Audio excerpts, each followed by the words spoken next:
Let's go live. Okay, and yes, we are now live on YouTube. So firstly, I'm going to get out of the way for anyone that is, well, actually, if you're not on the stream already, then it makes no difference because whatever I say now, by the time you watch it, the stream will be over. So there's no point. So we'll come back to that. I just suddenly thought about that. I'm like, you can't join the stream on a watch back, so you can't really do it. Let's go through news. There's some bits and bobs. Kirk, you've already brought up the camera off the first bit of news you want to talk about or raise, which is Cavalera's reissue of, what was it, Bestial Devastation, and which one was it? Or both of them? The Cavalera brothers have re-recorded Bestial Devastation and Morbid Visions, so the debut EP and album of Sepultura. And I was saying to Andy, are you in favor of this? Because if you think about it, Max and Igor, it is their band, really, isn't it? They were the founder members. So the question is, should they be doing this? Are they resting on their laurels? I think it's quite a good idea to do it. I've not heard it though, so I'm going to listen to it and give an appraisal. But Andy, what were your thoughts when you learned of this release? I first heard a few months ago. I think that this was in the pipeline. I think we've discussed it on the channel. We've also discussed the merits of re-recording older material, which I said at the time and still stand by. I like. Exodus re-recorded their first album, Flotsam and Jetsam recorded Doomsday for the Deceiver, and they're both different but still equally as enjoyable. I mean, Destruction have already recorded loads of their old tracks. I think they've done 2 albums worth of re-recorded tracks that fans have put towards them. So I haven't got a problem with this at all. And Cavalera brothers recording their debut EP and first album, absolutely no problem at all with that. They obviously own the rights to the material, I suppose. Maybe they don't. I don't know the legalities of it, but I like hearing that some stuff recorded. I've heard 1 or 2 tracks, and it's got to be an improvement on the original, because the originals are sort of very dated, now, but were of their time, and maybe even groundbreaking. Max's grasp of singing in English has improved, I'm sure, as well. So that'll make a great difference in what we listen to. But yeah, like you, Kirk, I've not listened to them yet, and I've just before we came on air, downloaded them on Spotify for tomorrow. So I'd definitely check them out. But yeah, I'm all in favour of these kind of things, and I think these guys are justified doing it because it's their stuff, really, isn't it? Even though they're not Sepultura anymore. Can you just tell us about the tape trading scene? So is it true that you were aware of Sepultura and Obituary before they were even called Obituary in that 1986, 85 to 87 era? Yeah. I had the Execution demo on tape from somebody. I had early Sepultura demos and those first albums. It was great back then. You look at the classified ads in the back of Kerrang, find some guy in Brazil or Sweden and like Metal Pen Pals. I'd send 3 cassettes worth of Bolt Throw and Carcass demos and live material that you got from wherever, and they'd send back Candlemass, Sepultura, Death, or Mantis as they were at the time. Some of them I managed to sort of digitalize and then transfer to CD, but I haven't got many of them. I wish I'd still had them. Like anything, you get rid of stuff, don't you, over the years, not thinking you're going to want to keep it. But yeah, if I had all my tape trading tapes, they'd be like gems now. But yeah, some really good stuff on there. But I mean, a lot of it you can probably find on YouTube. Somebody's made the effort of digitalizing and put them on YouTube for everybody to enjoy. But yeah, having sort of jiffy bag in the post from Brazil that's taken about 3 months, it's quite exciting. Those were the days. But yeah, I was involved in all that good stuff. I mean, I've only heard from this. Obviously, I've only heard Troops of Doom, which is one they've put out as the most recent release off of this remaster. My issue is it sounds better than the original albums, double side, whatever Morbid Visions they came off of, but the Troops of Doom doesn't sound better than Schizophrenia version from 1990, whenever it was reissued. I think it was 87. Schizophrenia. Yeah. So when Schizophrenia came out and when they re-recorded it for that album, it's so much better than this new one. What I found really weird listening to Troops of Doom is they've gone almost for going down the production route of the old stuff. They've tried to keep it really raw, really rough, almost kind of, in my head, I'm like the old guttural death metal, black metal bands. So they've gone down that route to keep that sound. And I'm kind of in the mindset of, well, if you're going to re-record it and do a better production job, don't just re-record it with a slightly better production job, which isn't as good as Schizophrenia. Now, obviously, only Troops of Doom was the only track that was then put out off of those early ones on Schizophrenia. So the rest of the albums are still going to be an improvement on Morbid Visions. But I felt a little bit let down going, do you know what? As soon as I heard it, I got through that very first entrance of Troops of Doom. I'm like, it's not as heavy already. And then it kicks in and I'm like, nah, it sounds like the track, but you've lost the intensity. You're just not as good as what the Sepultura Schizophrenia album was on it. Yeah, that Schizophrenia version is really good. I like that, yeah. And I got about 45, 50 seconds in. I was like, no, I can't listen to this anymore. Sorry, Cavalier boys. You're not good enough anymore. Sorry. You know, there's so many claims on the band now, aren't there? Because I'm just looking now. The original Sepultura guitarist with Max, Jairo Geddes, I think it's called, he now has a band called Troops of Doom. And obviously they covered Sepultura and have done their own songs. They've released 2 EPs. So you've got the original lead guitar player who's doing these songs, obviously Sepultura with Derek Green and Andreas Kisser. And then you've got the Cavalera brothers. So there's so many competing claims on this material. And I think, you know, those first 2 demos, that first one, to be fair, these two no idea what happened there. Got freeze. Was it frozen? Morbid Visions. I mean, I know the production is atrocious on that. And whenever I listen to it, the drums, Dave, it sounds like ping pong balls, you know, the kick drum, like when you bounce it on the table, it's just so flat. But they definitely are part of that conversation, like proto death metal, who influenced it. There's no denying that they were a band renowned in the underground at the time, even if they were just kids making noise. True. I just don't think it's not gonna do a huge amount for them. I generally don't think it's gonna have something that's gonna get a little bit of noise about it, and then people are gonna just move on, because simply put, the Cavalera versions of those tracks are just not as good as what anyone else is putting out at the moment. Interesting. Stuff everyone else is putting out are just much better than what that old stuff is.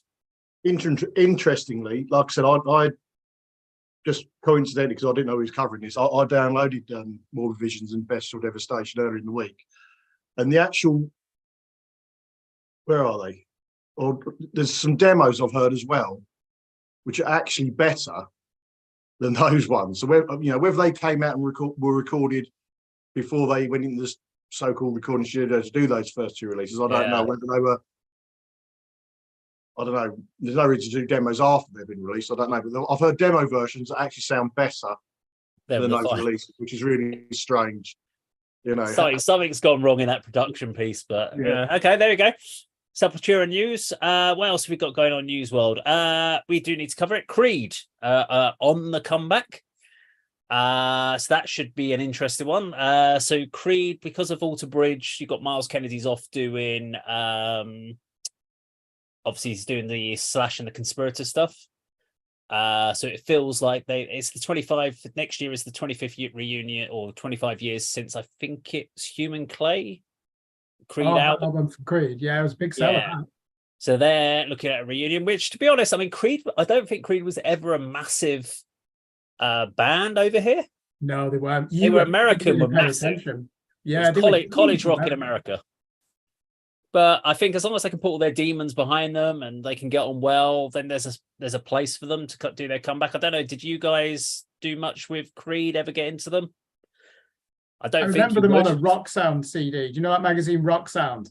Yeah. I remember when that launched, I bought the first issue. I can't remember who was on the cover, but they were on the CD. And I remember thinking, oh, this is phenomenal guitar playing. It wasn't your typical Pearl Jam type rock. Yeah. But then the other stuff I've heard is all the stuff that was on the radio, which is just, what's the derogatory term? Butt rock. And you do have to hold them to account for influencing a lot of those crap bands that follow. But yeah, the guitar playing is fantastic, isn't it? Obviously, because Tremonti is the 6 stringer. Yeah, so it's the rest of the guys from Alter Bridge and Scott Stapp bringing him back in for that. So it should be interesting. We have Stephen Theobald waiting in the room to join us on the chat. So we're going to bring Stephen in. Excellent. Let's see if he actually is in there, because I had issues doing this the other day when I tried it, and I had people like, no, you're not joining. You're not joining. Stephen Theobald. If it works, let's have a look. Connecting to audio, and will we get camera though? Something's happening. Something is happening. He's here. Hey, we have Stephen. Hello, Stephen. Yo, how's it going? Good evening. Very well. How are you? Yeah, good, thanks. How are you guys doing? Yeah. Welcome to the chat. Sorry, just sorting out my different screens and I've got YouTube on and it's getting confusing, but yeah. Yeah, it's how's everything go with the band at the moment?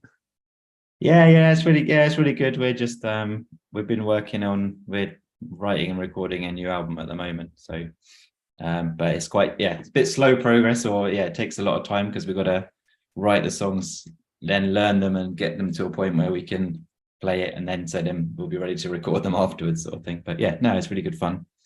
Any shows coming up with you guys at the moment we can talk about? Yeah, that's what I was going to mention actually. Yeah, I've got a couple of shows coming up. So the big one coming up, so 30th of July, so next Sunday, we're playing in Tooting, Tram and Social, so down in Tooting, a bit of a mission, but it's an all-day. Yeah. So Indifferent Engine headlining, and then there's a band called Masquerader, who's these guys from Reading. I've just reviewed them tonight, Stephen. Oh, did you? Oh, nice. I got their EP. Yeah, I've given it a 7 out of 10. I've not published it yet. They're interesting, aren't they? It's a bit like Death Grips, straight from the path. And do you remember that band Asian Dub Foundation? Reminded me a bit of them. It's basically post-hardcore without guitars, isn't it? And electronics in there. Yeah. Yeah, it's kind of weird. Yeah, they don't have a guitar at all. But yeah, we've played. We know the guys a little bit. We played with them just last weekend actually, and then and a couple of times because they're on this sort of scene with the London Music Showcase crew as well. I think they just played on Radio 1 as well, just earlier in the week as well, from what I saw. So yeah, they're really cool. Hey, for those who don't know Stephen, do you want to give him a quick intro? Yeah, I'm Steve Theobald, so I'm a sort of founding member of Estranger. So we're sort of Stevenage and London-based band, sort of post-hardcore, noise, mathy kind of stuff. So yeah, that's all the sort of stuff that I'm into really. Excellent. What's so with this new recordings and stuff? Do you have a timeline of when you're looking to try and get recordings done? Are you going to go down the route of an album? Are you thinking single releases, single tracks, one at a time over a period, or are you going to do an EP? What's the kind of mindset? So we decided we're going to try and do an album because we want to have like a full kind of body of work. So obviously and we've got about 5 songs done, and some of them that we're already playing live, and then about 5 that we're writing at the moment.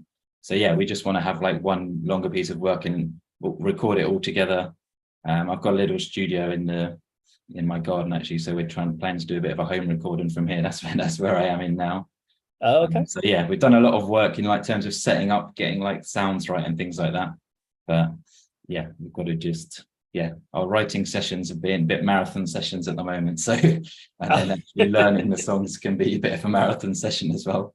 But it's really fun. Can I ask, because the songs are highly complex, aren't they? And often have more than 25 parts in each song. An album from a stranger surely would not go beyond 35 minutes, would it? Because there's so much in there to begin with. So actually, it makes me laugh. Actually, I remember one review that we had when we played a show. This was back in I think 2019 when we played a show in London. There was a write-up review of it, and then one of the lines that the reviewer wrote, it just says the songs are long, full stop. And it just reminded me. So we are, and actually something we're consciously trying to, because I think just our natural writing, we just add things to it and end up with some pretty lengthy songs. So we're trying to have a few nice sort of short, sharp ones in there as well. But yeah, we're also trying to, on the complexity side as well, we're trying to right, this one's definitely going to be 3-minute kind of punk song with some repeating sections, and that's what we're going to start out with. And then afterwards it's okay, now it's 5 minutes long and we've just added a load of stuff to it. But yeah, that's good fun. Okay. We've got a question. So do you want to join us for this one, Stephen? We've got a topical discussion. It's one I've held back for a little while, but it's one that keeps coming up into the top of my mind.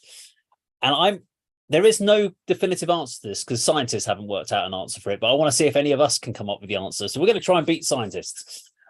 Why is it we like the music that we like? So why is it Oh no, Andy likes Doom and he'll like some of the sludgy funeral doom, and I'll listen to it and go, this is bloody awful. Then I'll listen to some hard rock or whatever, or pop rock, and go, this is really cool. This has got a great groove to it. And then you go, this is bloody nonsense. What's this all about?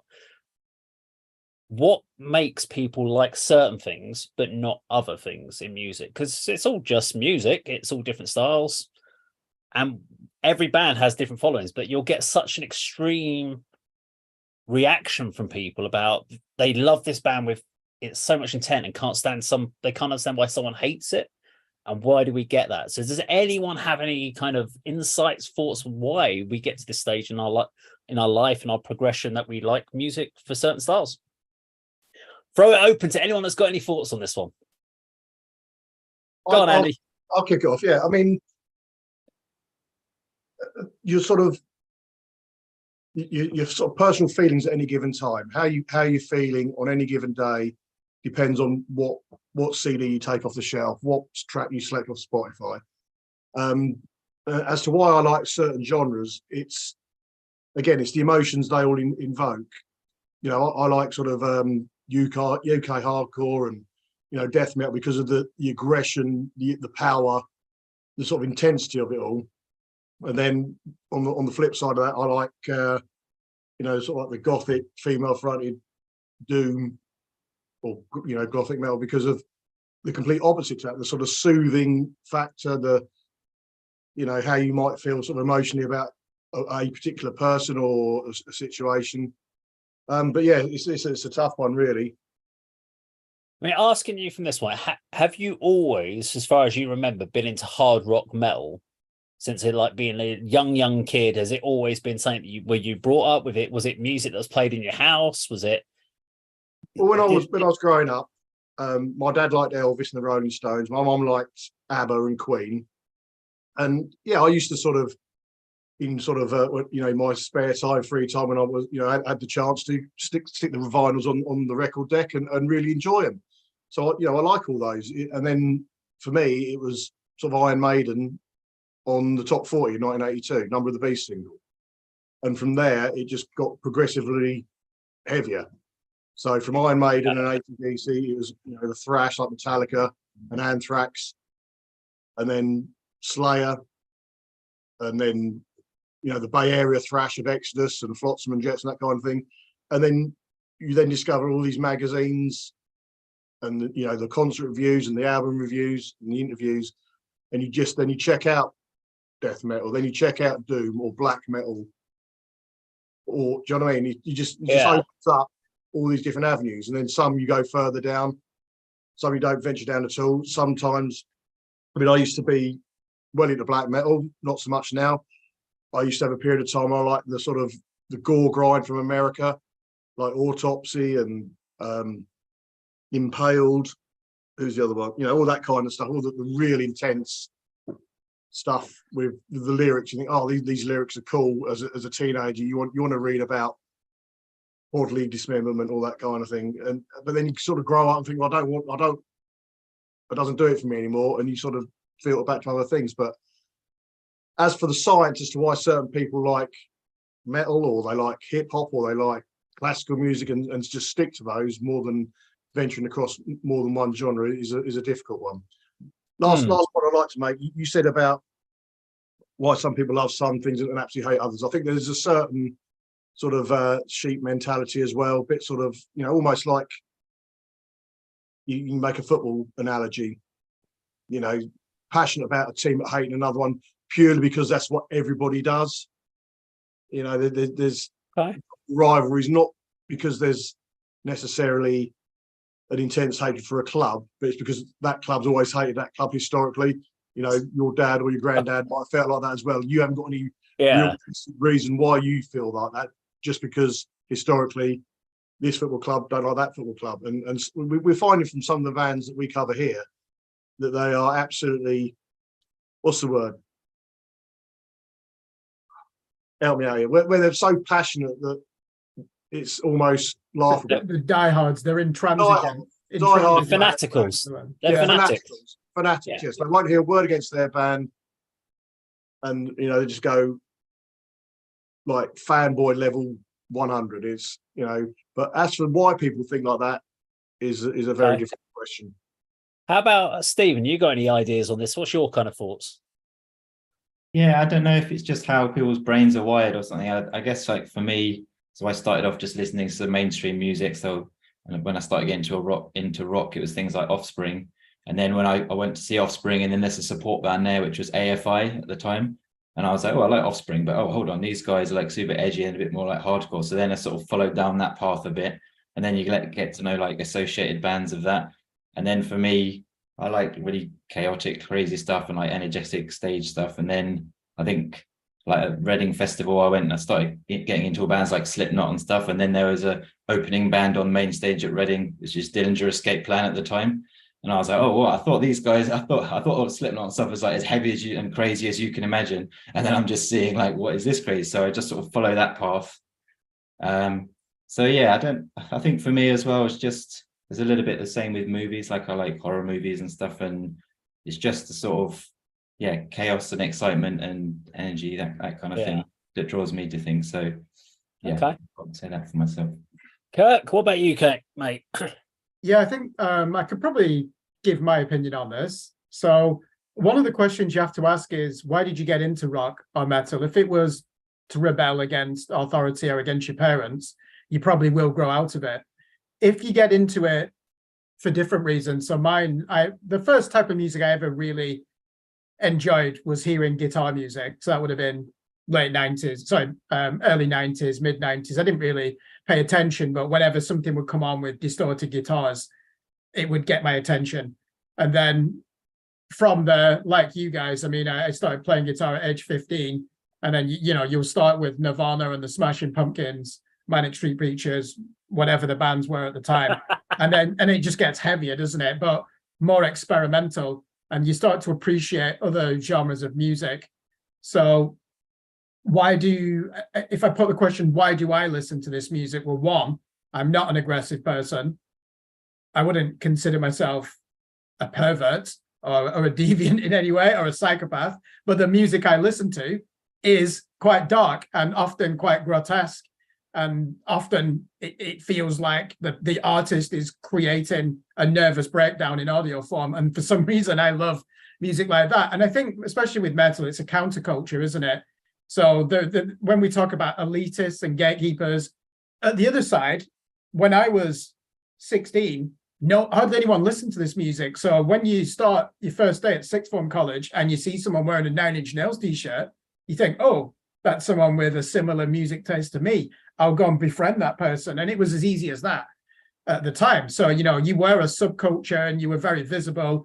So you had that community as well. And obviously we see that in more advanced forms with hardcore music, don't we? Which actually developed its own political manifesto famously in the 90s with the straight edge scene. You know, it's DIY. And if you look at the lyrics for Hatebreed, that's all about, it's all about getting on with life, isn't it? It's like, don't make excuses. Don't give in to the curse of the fatalist. Self-reliance. Cro-Mags are the same. So some of these genres of music are a lifestyle as well.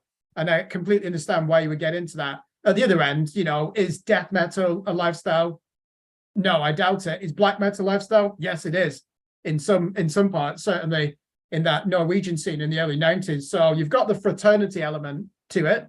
But getting back to the question, the longevity. That'd be a good idea, yeah. Why do I at age 40 still listen to this music? I appreciate the musicianship. I think because there's more micro genres in rock and metal probably than any other genre, you're never really gonna feel like it's reached saturation point. You know, whatever the new trend is, that will come and it will die, but something else will replace it. And you don't have to see it as a trend, but just be open-minded. And to me, I think that heavy music has evolved so much since the early 80s, and long may that continue. Okay. You're a little bit more specific about the genre of rock and metal rather than just music in general. So I'm gonna. This is where my head works. I thought about this a lot. Being a landscape gardener, you have a lot of time on your hands when you're gardening on your own. You just start thinking through the top of your head as you're getting on with work.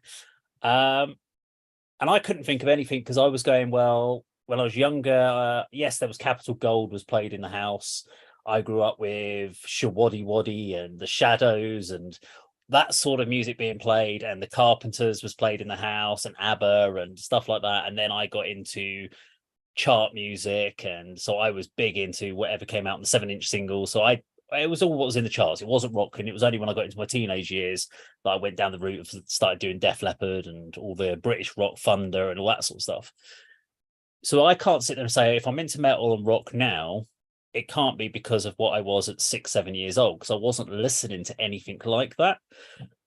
But I think because we all know within music there is a relatively simple amount of there's a finite amount of chord progressions that you would use in most rock and pop songs. Now, obviously, if you're down the more extreme end and you do a lot of structures like Stranger and some different engine stuff where you've got a lot of stuff changing, you tend to not be within those standardized sort of like simple 4-chord progressions and stuff like that. But in a lot of rock bands you are. So I actually think that it's more of a subconscious thing from when you associate as simple as good and bad. So when you were younger, you would have heard a song that may have had a 4-chord progression and something happened in your life that you recognize that sort of simple chord progression. And as other bands in history, as time's gone forward, those similar chord progressions appear in other songs and other music.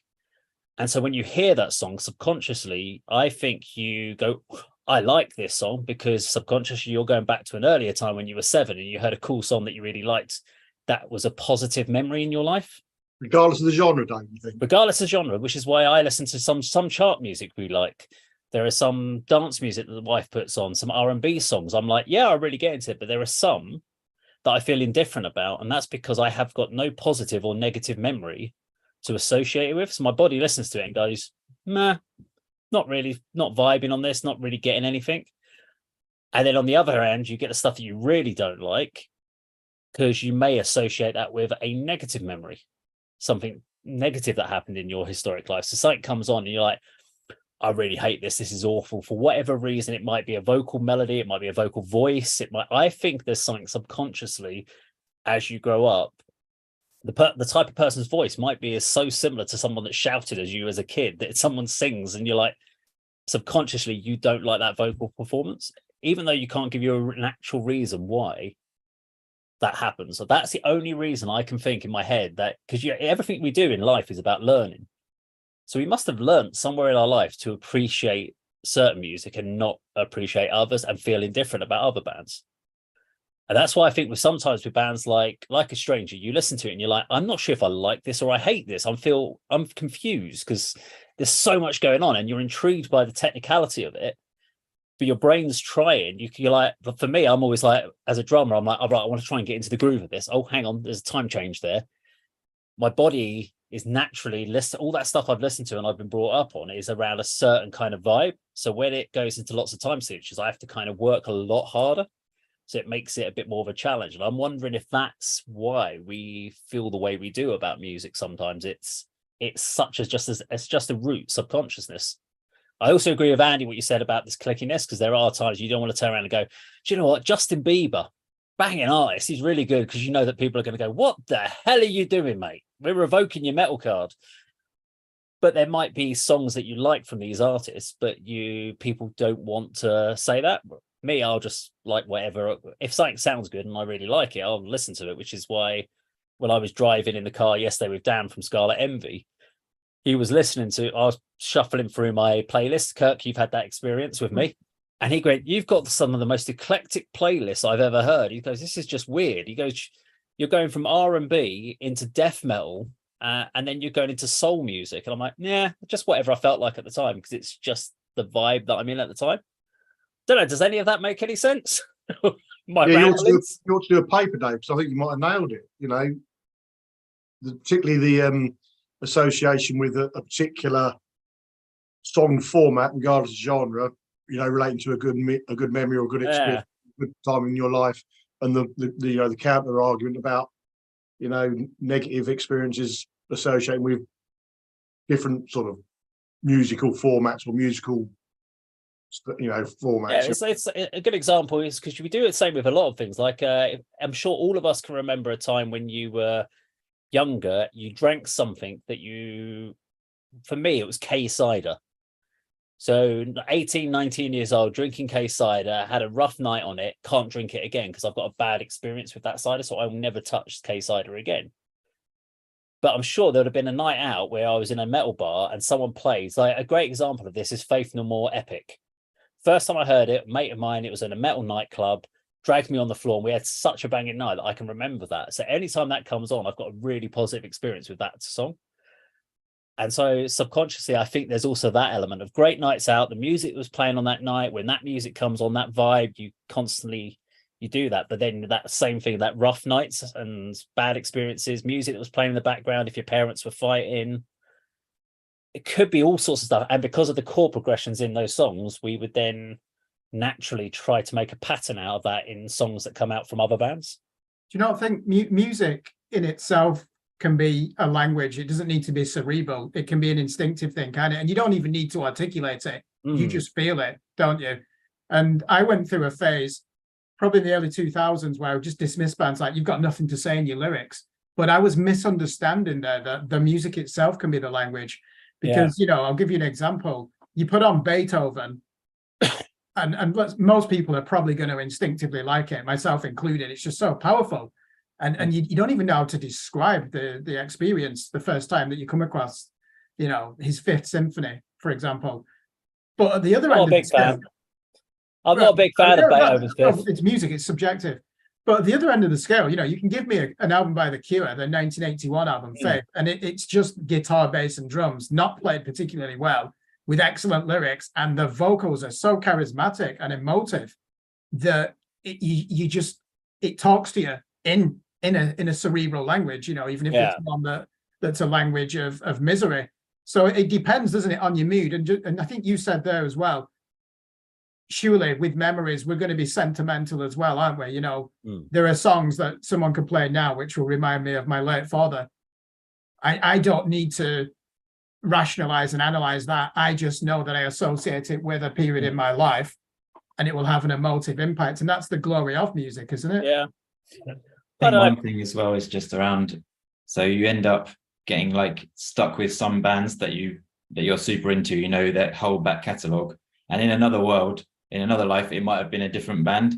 So for example, for me, like a band like Fall of Troy, I've known since the start, and I love so I'm super into them. But there's a load of bands similar to Fall of Troy that I probably would like just as much, but there's only so much bandwidth that you have, isn't it? So I'd always just default back to Fall of Troy. That'll be the one that I'll listen to, and then in another time it could have been a similar band that I just got into. But okay.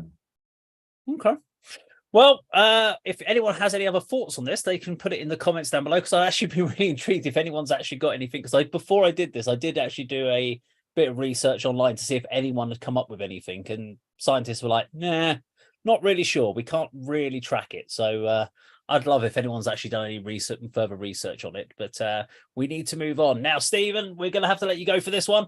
But I just want to say a big thank you for coming on. And obviously, if anyone's around it, was it Tooting Beck, you said? Yeah, Tooting Tram and Social on Sunday the 30th. I've got another quick plug, which is we're also playing at the Horn in St Albans on 16th of August on a Wednesday night with a band called a metalcore band, Anaya Falls. I don't know them, but okay, I'll try and go to that. Yeah, I'll try and make it. Excellent. Yeah. Thanks so much for having me. Thank you very much, Stephen. Go check out The Stranger, people. Listen to their music. Cheers. I'll let him move. I'll let you leave if you do it. There we go. Right, so the final topic to talk about is metal to the masses. Yeah, we're going to cover that topic because why not? So we have talked about metal to the masses. We talked about, I think we were at the quarterfinal, semi-final stage. We did a kind of roundup of the bands and stuff. So we're not talking about the bands here. We want to talk about the actual contest itself as a whole. I don't actually know how many locations around the country there are. I should really have found that out, but there's a lot. There's a hell of a lot. It must be 30, 35, 40, something like that.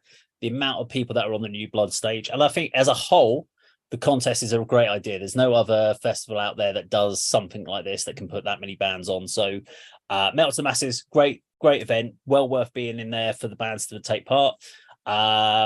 Obviously, Metal to the Masses Hitchin is the one we're talking about. So the first thing I've got to say is it was the first year without Nick Plews being kind of key behind it. So we've got David Himbury, we have Cassie, We had Danny. Obviously, we've got Bob. We have the guys. So with Josh on lights, Alex, Sticks, Ruben. Who else have we got? I think if I've missed anyone, sorry. The guys behind the bar that keep you, the people downstairs do the tickets, guys on security, and of course Larry. Bit out to Big Vinny. Yes. So we have all those. I think they did a great job this year. There were some challenges early on with who was taking the reins on it, but they all pulled together really well this year and put on a great show. We've had the experience of going through it with them for all 16 weeks in total, I think it goes for. There's a week off in there as well, but 16 weeks total runtime. And we've spoken to the bands, we've experienced stuff. I thought it'd be kind of cool to talk about sort of the elements of the setup, what we thought about it. Is there ways that might have worked better based on feedback from bands, what we've experienced? And we have no impact on the Metal to the Masses. We have no impact on how Hitchin does it. So all we can do is give our feedback, and they can obviously take it, leave it, do something with it, or just continue doing whatever they want to do if that's what they want to show us. But I thought it'd be kind of cool to talk about. Obviously, the first thing we've got is we have 8 heats, which I think is more than most of the other regions, it feels like. I don't remember when I've looked at them, a lot of them don't do 8 heats. And for me, 8 heats felt a lot this year, especially as we didn't always have 4 bands on every heat. I don't know if there's a way. It makes sense to do 8 if you have 4 bands, because then you know that you've got 2 bands from each. That then gives you your 16 for your quarterfinals. That then gives you your 8 for your semis, and that gives you your 4. So it's an easy mathematical way of doing it. But I don't know if there's a way of reducing it down to maybe 3 bands and 6 heats.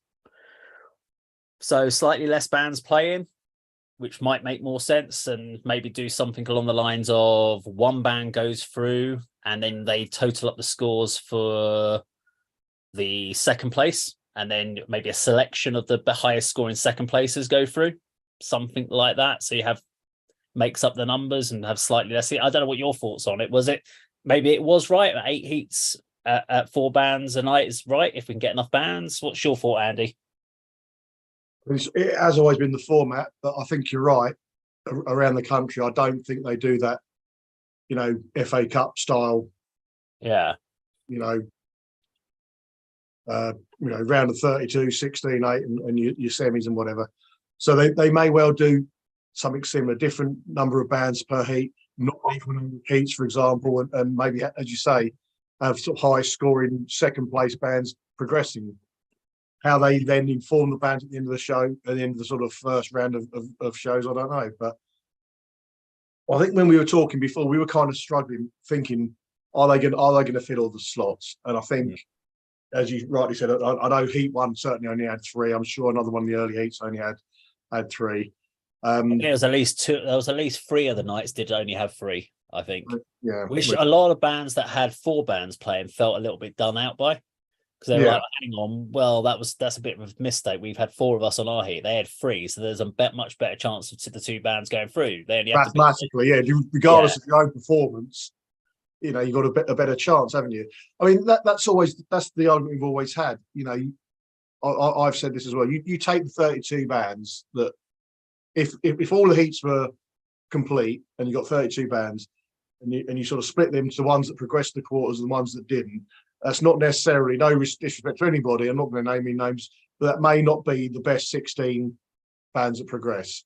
It does all depend on who you're drawing against, the judges on the night. Like you just said, Dave, whether you're fortunate or unfortunate enough to have a 3-band bill. It's a difficult one. I'd like them to continue in that format, but is it going to be as easy to fill those slots? I think there was a little bit of a struggle this year, as we saw. Because that's the other question is also with the amount of bands that you then have within our current scene. If so, this year we had bands that didn't come back from the previous year.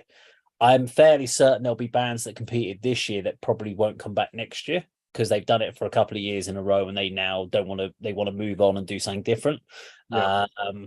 Hopefully they don't feel that way, and they might just treat it, a lot of bands do, they go, well, it's a gig, it's a chance to play a show at Club 85, so they may look at it that way. But if those bands that I can think of, at least 4 or 5, decide we're not going to do the metal to the masses, I don't know of any young bands that I've heard of that are going to come in and fill those ranks. Yeah, which is a bit of a worry. Yeah, I agree with you on that, Dave. I was just going to say, this is the irony, isn't it? The standard of musicianship these days is so high. And think back to the late 90s, if you had metal to the masses, there just wouldn't be enough bands to actually participate, even though they'd just be playing Nirvana and Green Day and bands like that, really easy stuff on guitar. That music wasn't as popular, was it? And right, now, okay. like, look at the bands who are in this. Probably 90% of them are real top-class musicians. And I'm not saying music needs to be about the virtuoso leanings of the musician, but just what you said makes sense to me. We don't know of anyone coming through, do we? And there are going to be 5 or 6 who've done it 2 years in a row. I think they're right to drop out. Why bother doing it? So I think it might be inevitable that they have to reduce it. We are fortunate that there are so many great bands around, but that cannot continue because the level of musicianship is so high. Often there's 5 people in these bands. They've all got lives. They all have day jobs, families to look after. It's not easy, is it? So I'm just impressed that Hitchin has got such a high standard for the region of Hertfordshire, Bedfordshire. It even takes in some of Buckinghamshire and London, doesn't it, and Essex. But yeah, I'd be surprised if we can continue at this standard. And this year, as you pointed out, Heat 1 and 2, there were only 3 bands in it. So I wouldn't look at it as, okay, we need to have 16 bands. Was it 32 bands? Sorry, how many? 32 in the Heat, 16, 8, and then 4. Yeah. So maybe unless they get overwhelming interest, maybe reduce it from 32. But also, you don't necessarily need to do do you need to do heats, quarterfinal, semi-final, final? Couldn't you not do heats, semi-final, final? If you reduce the amount of bands playing, you don't need. So my headspace with this was when I was thinking about this is, do you go down 8 to winners, 6? say? Is that what you mean? Huh? 8 heat winners. You could either do 8 heat winners and then go. Then you could reduce the number of. You could have like 3, couldn't you? 3 times 8 is 24. Yeah, you could do it that way. You could do it that way, or you could do 6 heats, fill those up with 3 bands each, and then you'd have 2 spare weeks that if you had enough interest, you could expand it and put some extra nights on. Good idea. You fill the first 6. You have 2 weeks off. There could be a local metal show on in between of bands that are not involved in it, if you really wanted to, or you have that facility to expand out. Rather than going, we've got 8 weeks, 4 bands a night, we've got to fill. And if we don't, then... So here's a question. When there was 4 bands on and when there was 3 bands on, what was the price of the ticket? Did it change? So when we had an opener, why did the price of the ticket go up then? Are you talking about the semi-final? Yeah. So, no, I know, because this was something that we looked at. So the price of the ticket, if it was £8 at the start and there was a headliner plus 3 bands, and it was £8 the next week when there was 4 bands and a headliner, why, when they had an opener, did they change it to £10? Shouldn't you have got a £2 discount then when there was only 3 bands playing? So I'm being pedantic here, Club 85. I'm sorry. It's £2 value these days. You'll get 2 Mars bars. I understand it's money. You have to cover costs. I get it. So Andy, go on. You what was your thoughts on the semi-final uplift in price for the ticket? You're paying £2 to see again, no disrespect to the bands you're opening, but I just thought that was a bit of a shock, to be honest. I mean, it's £2, but eight, like you say, you could have offset that against the weeks where you paid full price and only saw 3 competing bands. But I only just thought of that as we started that conversation. First semi-final, I paid like £2 to see them young people in Vendetta, and they're good and they're entertaining, but that should be like the freebie, the thanks for the support in the competition so far kind of thing, Yeah. I know it's my idea, and if anybody else come over, I think it was a good idea. I liked it when they introduced the sort of season ticket. Yeah, that makes sense. A fixed price, and I think you got the 8 heats and the quarters for a fixed price. And for someone who goes to most of them, I thought that was a good idea and a really good deal. And you got some money up front to invest in the competition if that's what you need to do. You know, put it in a pot so you can sort of attract some headliners later on in the competition. But yes, that's my thoughts on that. So it saves finding money each week when you've already sort of putting the outlay out earlier on or before the competition starts, and you are actually making a bit of a saving, and it does kind of make you want to go as well, because if you don't buy a ticket, you don't have to go. If you bought a ticket in advance or you bought a season pass, you think, oh, I ought to go along, really. I've paid for this. So that's the other question. You've actually raised a good point there. Advance tickets versus on the door tickets. The difference is what, about 30 pence, isn't it? If you buy one, you're saving 30p, yeah. So that's something that really, if I was personally Club 85, I'd put the price of the on-door price up. Make it more of an incentive for people. I wouldn't reduce the advance price. I think the advance price is probably right because they've got to cover a certain amount, but then just make it a tenner for on the door. Make it £6 in advance and £10 on the door. People are more likely to go, actually, do you know what? Yeah, we will buy the on the advance ticket because it's more worthwhile. Because I now, even for local gigs and stuff, I do check it out for like the 66 bar and the Corn Exchange. And I'm like, tickets in advance plus the fees. And then I look at door price.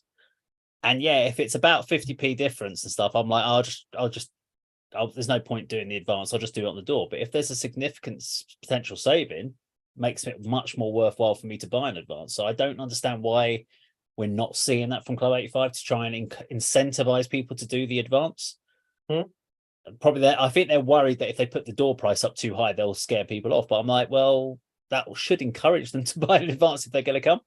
I want to move on to headliners.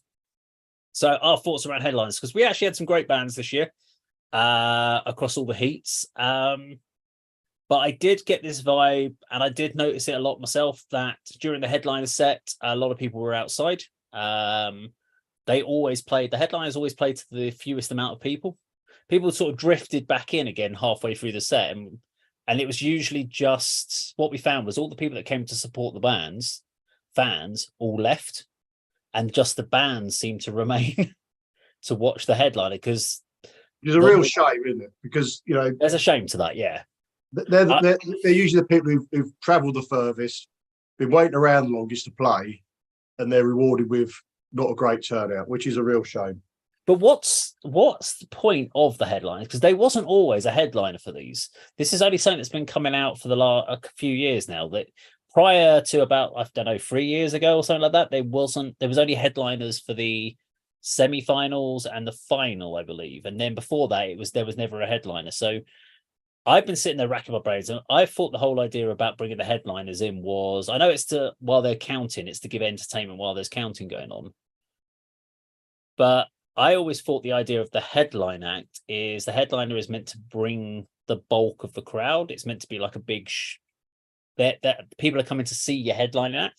And I haven't really seen that. I've seen people come down, and headliners have brought people, but probably fewer than the actual competing bands, because obviously they're trying to get the crowd feedback. They're trying to get that response. And I don't know if that's a case of bands playing too many shows locally. So it's bands that we've seen, and you saw them 2 weeks ago down the road or whatever it might be. And so they're not really getting it, or then maybe they're not pushing it as a big deal that they're playing it. Or do we need headliners in the heats and just bring the headliners in from the quarters, the semis and the finals? I don't know. I have my own personal viewpoint on it, and that would be not having headliners during the heats. I think keep it simple. Just have DJ music on. Which is always popular. I mean, I remember they used to mix up a bit. They used to have like a, dance half hour, and people were loving it. You know, Josh puts his strobes on, and people are throwing shapes of dance music while they're counting the votes, and that gives you a chance to go outside and chat, which is always a good, which is an aspect of going to Club 85, which I haven't really experienced this year, because between acts we were early on doing our little feedback videos. Every headliner I watched as well to support them, whereas a lot of people are taking the opportunity to go outside and socialise. So I think I agree with you. Keep some really big headliners, the best we can get for the semis and the final, and perhaps don't worry about the early part of the competition. Have have a disco. Put some Because track. I had a notice, I can't remember where it was. It was in the quarterfinals, I think. And I think maybe it was Sticks on sound. And what he did was in between bands, he didn't crank the music. He had the music, but he didn't crank it too loud. So what you found was everyone was staying inside, just chatting. Because you could actually stand in there, have a beer, have the music on the background, and still talk. But a lot of the time, the music's being cranked so loud, you're like, hang on, what's that? Hang on, let's go outside and have a chat. And so everyone is leaving so they can catch up with the friends, because you can't hear yourself in there. And I think maybe between bands, if they actually brought the levels down a little bit, that's a great point. Yeah, people wouldn't bugger off outside and would be there when the band started, because they were actually still inside, still communicating, still chatting with their friends, rather than having to all leave. Amount of times I've popped out during in between bands, and you've like swaves of people outside, and not really anyone's really smoking or vaping. They're just going outside so they can hear each other. I would keep. I would keep the headliners. I think the question, the way you phrased it, was why do we have headliners? I'll use an analogy. Print media, screen blast repeat, online, I do music reviews. Why bother writing music reviews? An algorithm on Spotify could do a job probably even better of recommending an artist that you like based on an album. And the way I look at it, one, I enjoy doing the writing because that's what I want to improve at. But the musicians need it as well. It doesn't mean you're ever enthralled to the musicians and should always give positive reviews, but they might have reaction videos on YouTube and they might have live video footage, but in an electronic press kit, you do need someone to articulate what they think of your music. So I find often it's good for me that I get to meet these people like we do with ADK. Are people reading it? Probably not. So with the headliners, really, that is us giving a leg up to local bands, helping out musicians. Everyone wants a gig if you're an active band. So it's just one way of giving back. So I don't know if we're even expecting them to bring an audience. Maybe, Dave, we need to change the name headliner. I know we use the term guest headliner. Maybe just call it special guests, even though they're on last. Because there is a lot of pressure when you're saying headliner, and then the floor is emptied by 40%. It might be a bit demoralizing that for the band. So maybe just change the name of it just to special guest rather than headliner. But I would, keep them on. We want as many bands as possible before we reach saturation point, and we're doing a good thing here. It's a win-win situation for the music lover and for the local musicians as well. The only other thing I would raise on headliners or special guests, this is just a feedback on this one, is if it's a 3:30 load-in, your band needs to be there by 3:30, all of them. So I've been there. I was there for every single sound check, and a lot of them started late because the special headlining act who have to sound check first weren't all there. The other bands were all there, and we couldn't start the sound check until the headliners got on there. So definitely, if it's 3:00, 3:30, and you're not there, then you, as a headliners, you forfeit your sound check. Sorry, bye. Get the next band on. And I think the Club 85 goes just need to be firmer on that. I was surprised at how lenient they were. I know everyone doesn't like rocking the boat. Maybe I'm just a bit of a git who doesn't mind antagonizing people, but it annoyed a lot of the other bands because some bands got a very, very quick 5-minute sound check literally before they could go on. They're like, right, sorry, you've got enough time, just plug it in. We'll sort your levels out once we start playing, which is not fair for competing bands. That they had to do that with the headliners were fucking around for an hour. So that's my only thought on that. I had 2 other topics to cover from this in the interest of time. I've got 8 minutes to cover.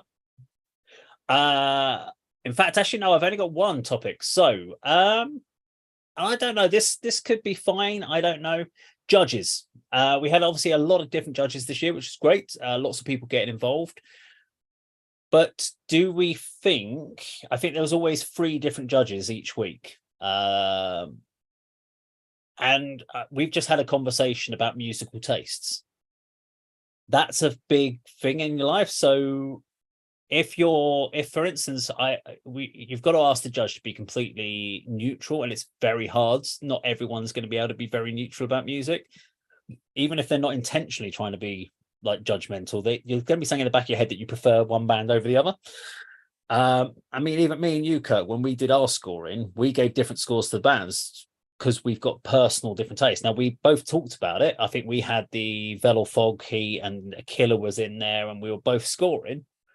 and we'd scored them slightly different, but we did discuss our scores about why we had scored them differently, because we had differences of opinions. But the problem is you've got 8 heats, quarterfinals, semi-finals, all with judges making decisions, different judges each week. Some of them the headlining bands, some of the others. Should there be a simply put 2 judges for the whole contest plus 1 guest judge is my thought. Would there be 2 people that are consistently going to be, and it shouldn't really be the guys like David, Cassie, or Danny, the guys that are organizing. They should not have to be put in that position. Could they not get 2 people that work either or have involvement within the industry that can be shown to be neutral, that have not been like, oh, we're really into doom and sludge and we really don't like hard rock, we've got a thing about that? And should that be the way that this should go? And then you've got a guest judge separate, the making up the third part. Is that more of a sensible way to do it rather than having varying judges? I don't know. You might think it's better to have lots of different judges. Throw that to you two. I agree, Dave, but finding 2 people to take on that role, I think would be very difficult in it. Yeah. Not just for us here in Hitchin, but if they rolled that out to every competition around the country, they'd find it very difficult. But I think that would be the dream format, wouldn't it? So the 2 people that are there every heat, who've seen every band with the same objective view, and maybe someone from the headlining band or guest band who've got it, or somebody else who could make that trio up. But great idea, very difficult to put in practice, I think. But yeah, that'd be what I would like to see in place. You got that consistency then, haven't you? So Stephen from Strangers made a point about for other places they play, for one of the promoters they work with, the guy always pops outside just before the band's about to play to encourage people inside. They should do like, what they do in like theaters when they have intermissions. They should have a bell or something that tells you the band's about to start playing. Or even they just close the front doors and they're like, right, we're closing it for this band. And then just, you're outside for the next half an hour if you don't come in to watch this band, sort of thing. We're closing the bar on you. They should do something. Employ someone just to do that, just an announcer, someone to round up everybody. Because you do get engaged in conversation. You do lose track of time, especially if they're a little bit off the clock. Yeah. If the band's not due to start at 1:45 the hour that they should do, and it's more like going to be like 10 to, you as a partner might miss that start. So yeah, somebody nipping out and saying, right, next band's on in 2 minutes, get yourself inside is not a bad idea as well. Okay, well that wraps up our feedback on Metal to Masses. Hopefully, any about judges, Kurt, before we move on, Dave? No, he doesn't get an opinion. No, okay. No, of course you do, Kurt. Go on, get 1 minute. What do you reckon on the judges format? You just fear that you could have 3 judges who are all into one narrow subgenre of metal and rock, and they're judging bands outside the comfort zone. So I understand that there's a potential risk there, and it will be difficult. You just need somebody who's got good knowledge of all parts of the rock and metal spectrum. I don't know if you can be objective. It'd be very difficult for me if Scarlet Envy were playing Sentient and all these bands that I like, and I had to choose 2 of them. You almost feel like you've got some loyalty to some of them because they're friends. So it's going to be hard to eliminate that. But yeah, it's probably a sensible idea to have the same 2, at least for the heats, with 1 guest, and then try and change it the same 2 for the quarters. Sorry, a different 2 for the quarters, different 2 for the semis, and then obviously the finals. You can have continuity though. So if, for instance, in the heats, all of the hardcore bands got knocked out, for instance, you might go to the judge and go, hang on. Do you not like hardcore or something? Because you just knocked all of them out for some reason, but you put through all the hard rock bands or something along those lines. Then you would, because at the moment with the different judges, it's very hard to work out if there has been any inconsistencies. Now, I don't think there was this year. Looking at who went through, there was a couple of question mark ones, which we were like a bit surprised. But when we talk about those bands, we can kind of understand some unique factors that may have been the reason behind it, and also the audience votes do take a big swing of that in the early stages, so that makes a lot more sense. But I still generally think that having consistency means that if there was a challenge about a band being knocked out or something, or not going through, when they've brought loads and loads and loads of people down and they've not gone through, and then you find out the judges gave them a really low score, and you could actually go and look at that and challenge. Now, I know they can do it now, but having that easy constraint, you can't then say, oh, it's if I'd had that judge last week, I would have definitely gone through, sort of thing. There's that consistency in that element, but I don't know if it's even going to be feasible. But anyway, we must end the stream. So if you liked our video today, please do like, share, and subscribe, and we will see you on the video sometime very soon. Bye bye. Bye bye.